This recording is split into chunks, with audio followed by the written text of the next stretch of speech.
Olá, sexto período de psicologia. Estou aqui para apresentar para vocês a disciplina de psicossomática que irei ministrar para vocês neste período. Antes de falar na disciplina, eu gostaria de dar parabéns a você que chegou até esse sexto período. Estou certa de que não foi sem dificuldades, mas com muita resiliência, aqui está você. Que possa ser um período muito marcante, de muita dedicação, que venha de fato dar esse salto, esse degrau, essa passagem de degrau na sua formação. E eu estou aqui para junto fazer um pouquinho dessa travessia com você, junto aos meus demais colegas. Muito bem. Dito isso, eu vou apresentar agora a psicossomática, que é uma disciplina que eu tenho muito carinho por ela. Toda vez que eu me aproximo para poder lecionar, que eu vou rever a literatura, eu causo em mim uma reflexão da própria prática, do próprio pensamento sobre viver, sobre morrer e o que acontece entre isso. Então é muito precioso para mim esse encontro com a psicossomática. Eu espero conseguir fazer essa transmissão para que chegue a vocês como é impactante para mim. A psicossomática é um termo, né, enquanto essa palavra psicossomática, que foi usado pela primeira vez em 1918. Então, nós podemos dizer que um pouquinho mais de 100 anos. Embora a percepção, né, desse fenômeno psicossomático, ele venha de uma construção até filosófica, né, dessa interação entre o corpo e uma outra instância para além do corpóreo, né, que em cada momento vai ser chamado de uma maneira. Hoje nós chamamos de psique. Então, o corpo é soma, né? E o psíquico, a psique. Então, psicossomático, essa relação entre o corpo e entre a psique. E aí, de 1918 para cá, essa disciplina ela foi passando por fases, ela foi se desenvolvendo até ser o que hoje nós a compreendemos. Eu gostaria de relatar para você essas 3 fases da psicossomática ou da evolução da psicossomática. A primeira fase, nós chamamos de fase psicanalítica, porque é a primeira, como é que eu posso colocar? O primeiro embasamento que serviu, embasamento teórico que serviu para a psicossomática, foram dos estudos da psicanálise, do entendimento do que é o inconsciente, do entendimento de como que a mente, ela traz reflexos ao corpo, como, né, as dinâmicas da histeria, a histeria de conversão e por aí vai, que nós estudaremos, teremos uma aula para tratar disso. Então, foi o primeiro pressuposto teórico da psicossomática, a psicanálise. Porém, depois ela tem um segundo momento, onde ela se volta mais para pesquisa, né, seja com os animais, pesquisa em laboratório, e aí esse momento ele é chamado de momento behaviorista, exatamente nesse entendimento daquilo que a psicologia behaviorista coloca como proposta, né, de trabalho, que é muito pautado na pesquisa experimental. Muito bem, depois nós temos o terceiro momento, que é esse mais próximo, né, do que nós hoje entendemos como psicossomática, que é o que nós chamamos, né, de psicossomática atual ou multidisciplinar. O que significa isso? Significa uma compreensão do homem como ser integral. Não basta nós falarmos que é uma conexão entre a mente e entre o corpo, que é uma ligação, uma relação, mas entender esse ser humano localizado em todos os aspectos da sua vida, ou seja, é uma visão mais integral do ser humano. E aí a psicossomática vai se valer de um termo que inclusive é usado pela OMS, nós até estudamos isso na disciplina no período passado de psicologia pública e coletiva, que é a biopsicossocial. É o termo bio, que o ser humano é biopsicossocial. Então, a psicossomática ela trabalha com esse entendimento, que o ser humano ele vai ter interferências daquilo que ele traz como sua carga genética, daquilo que ele traz como os seus hábitos, daquilo que ele traz do seu ambiente, né, daquilo que ele é estimulado ou não, das crenças que ele constrói, que ele absorve, que ele se identifica. Tudo isso, né, como que o Estado chega ou não chega a esse sujeito, vai ter interferência, vai ter impacto por essa relação corpo e mente. Então, ela não é uma relação desprendida desse todo. Então, essa percepção de um ser humano integral, de uma saúde integral, é que contribui para essa última fase que nós nos encontramos, que é a multidisciplinar. E como o próprio nome diz, se é um sujeito integral, então várias disciplinas precisam dar suporte, precisam apoiar esse sujeito. Então, nessa multidisciplinaridade, nós temos a psicologia, nós temos a medicina, né, nós temos a fisioterapia, nós temos o nutricionista, nós temos uma série de profissionais que vão estar ali podendo dar uma contribuição para esse recorte de entendimento que esse profissional tem, mas sempre num diálogo, né, com os demais profissionais que compõem essa percepção e essa rede. Então, são essas 3 fases para a gente localizar de onde veio e como se construiu a psicossomática.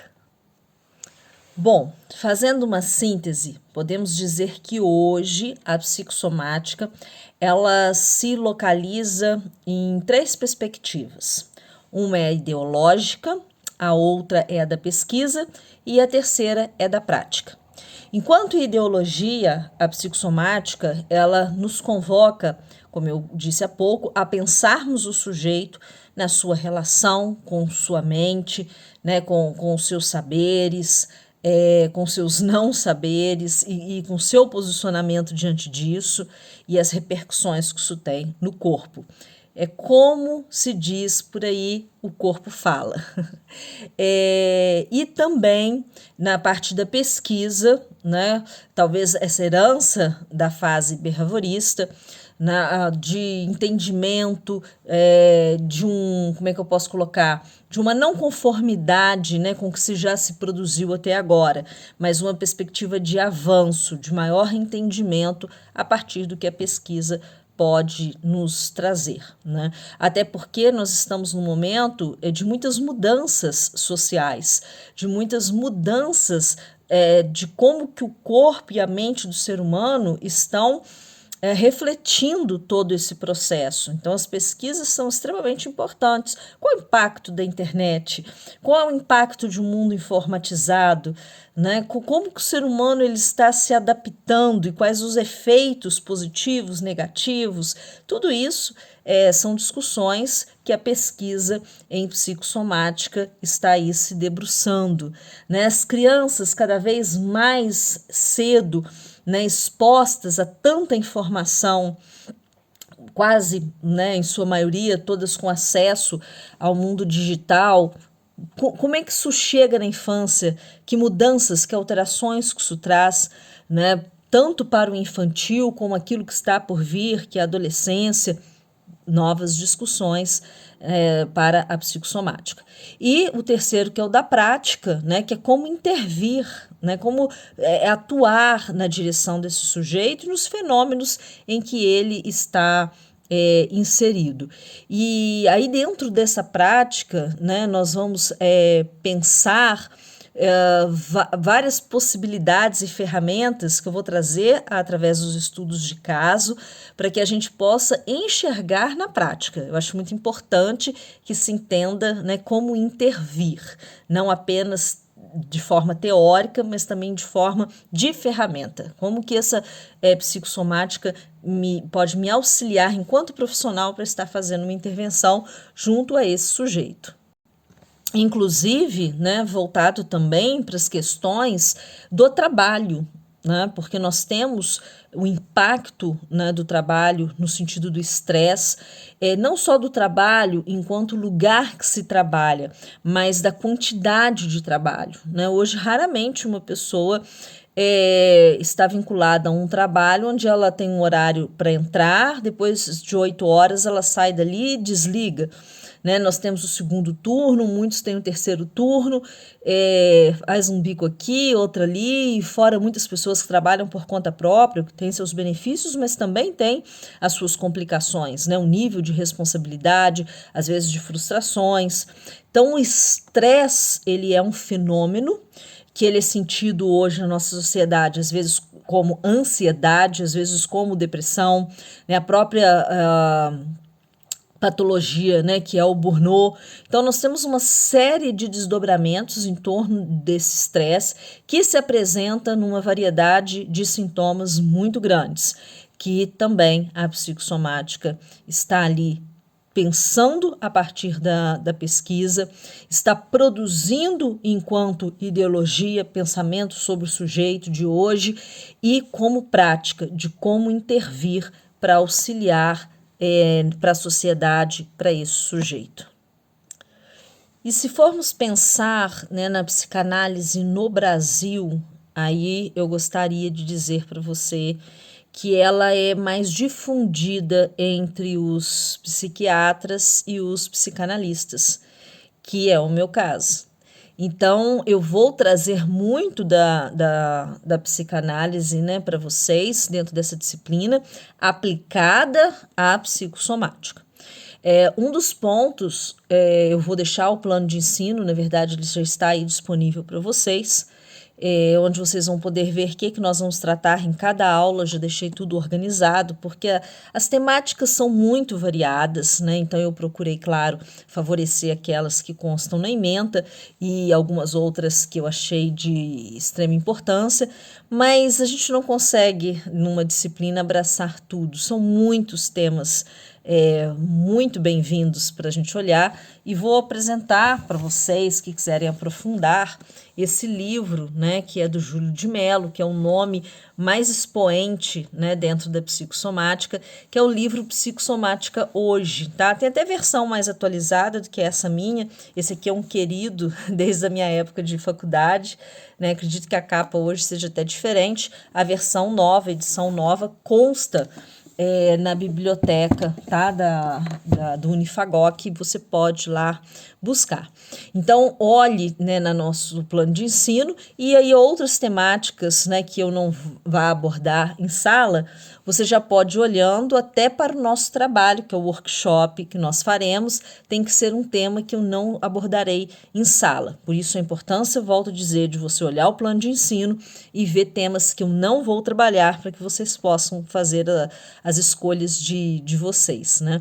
Então, entre esses vários temas, eu vou trazer para vocês as estruturas de personalidade, né, as estruturas dentro da psicanálise, né, que é a neurose, a psicose e a perversão.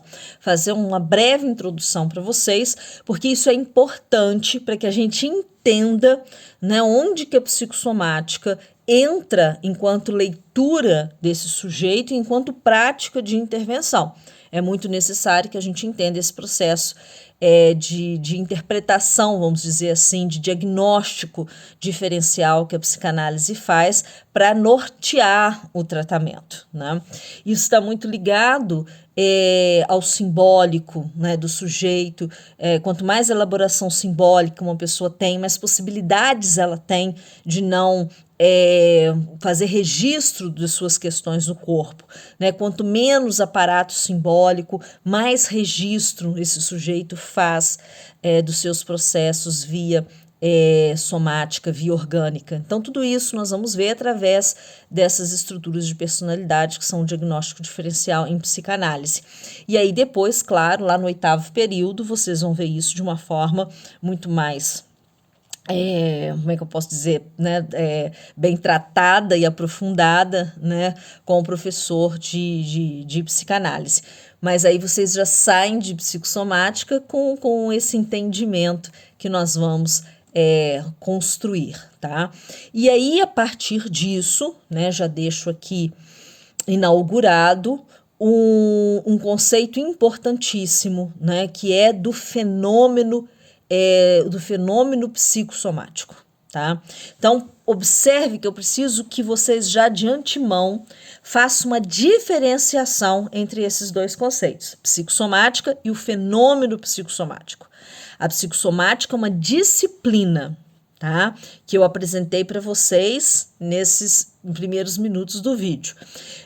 E o fenômeno psicossomático, né, é um tipo de sujeito, né, que tem uma dinâmica própria, que favorece, né, a manifestação psicossomática, que favorece o registro do psíquico no corpo. Tá? Então, nós vamos depois entender melhor o que é esse fenômeno psicossomático.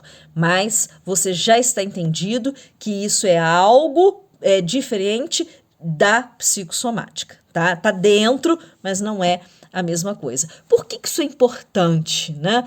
Porque se nós formos pensar, toda doença ela é psicossomática. Toda doença, não há uma distinção. Quais são as doenças psicossomáticas? Não existe essa pergunta, tá? Todas as doenças são psicossomáticas. Por quê? Porque toda doença, ela tem um dos três, ela tem né? Ela tem todos os aspectos. Ela tem o seu aspecto bio, ela tem o seu aspecto psíquico e ela tem o seu aspecto social.